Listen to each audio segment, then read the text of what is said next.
नमस्कार, एकमत live news मराठीवरती आपले सहर्ष स्वागत आहे। संगमेश्वर महादेव संस्थान संगम थार बुद्रुककडे जाणाऱ्या नाल्यावरील पुलाची एका वर्षापासून दुर्दशा। एका वर्षापूर्वी पडलेले भगदाड जैसे थे त्या अवस्थेत। महागाव तालुक्यातील हिवरा संगम आनंदनगर बेट येथून थार बुद्रुककडे जाणाऱ्या रस्त्यावर असलेल्या नाल्यावरील पुलावर मागील वर्षी 21 व 22 जुलै 2023 रोजी झालेल्या महागाव तालुक्यातील ढगफुटी सदृश्य पावसामुळे या पुलाचे खूप मोठे नुकसान झाले होते।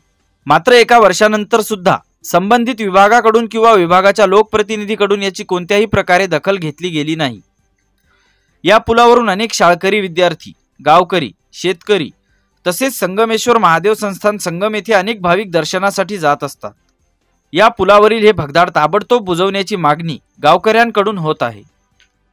21-22 जुलै 2023 अतिवृष्टी झालेल्या 2023 या कालावधीपासून ते 2024 येऊन सुद्धा ही पुलाची जी सध्याची परिस्थिती आहे ती 1 वर्ष उलटून सुद्धा ज्या विभागाकडे आम्ही निवेदने किंवा वृत्तवाहिन्यातून आलेल्या बातम्यांमधून सुद्धा त्याची दखल न घेता आजची सध्याची परिस्थिती पाहता ये जा करणाऱ्या विद्यार्थी असो, गावातील लेकरं जाणारे असो किंवा जे बाजारपेठ आहे हिवरा मुख्य बाजारपेठ, या बाजारपेठ जोडलेल्या आनंदनगर ते थार या रस्त्यामध्ये हा जो पुलाला पडलेलं भगदाड आहे एका वर्षापासून त्याच परिस्थितीमध्ये आहे।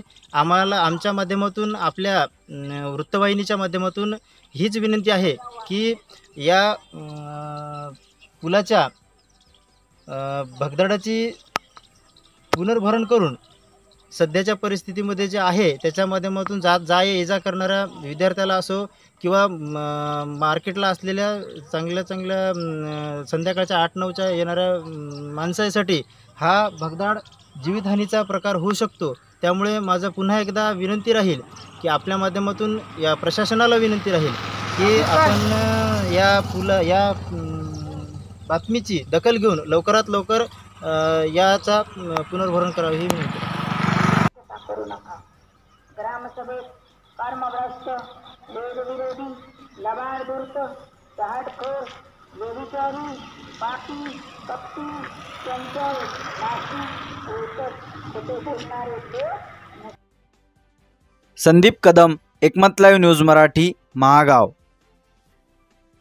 बातमीला लाईक करा, कमेंट करा, शेअर करा व सर्वात आधी ताज्या घडामोडी बघण्यासाठी एकमत लाईव्ह मराठी न्यूज चॅनलला सबस्क्राईब करा।